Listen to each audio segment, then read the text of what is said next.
గోంగూర పుల్లతనంతో, juicy చికెన్తో ఘాటుగా మరియు నోట్లో వేసుకుంటే అలా కరిగిపోయేలా ఉండే నోరూరించే గోంగూర చికెన్ కర్రీ.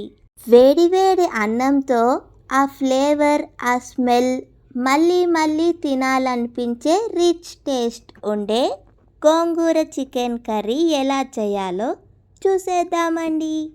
తెలుగు వంటలలో ఊహించనంత రుచిని పెంచే గోంగూర యొక్క సహజ పులుపు, జ్యూసీ చికెన్ మసాలాలోని ఘాటు, ఈ రెండు కలిసిన ఈ కూర తినే కొద్దీ తినాలనిపిస్తుందండి.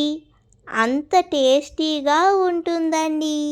ఈ విధంగా ఒక్కసారి ట్రై చేయండి. గోంగూర చికెన్ కర్రీ రుచి అంటే ఎలా ఉంటుందో మీకే తెలుస్తుందండి. మీలో ఎంతమందికి గోంగూర చికెన్ కర్రీ అంటే ఇష్టమో లైక్ చేయండి. ఈ వీకెండ్ మీ ఇంట్లో స్పెషల్ రెసిపీస్ ఏమేం చేసుకున్నారో కామెంట్ సెక్షన్లో చెప్పండి.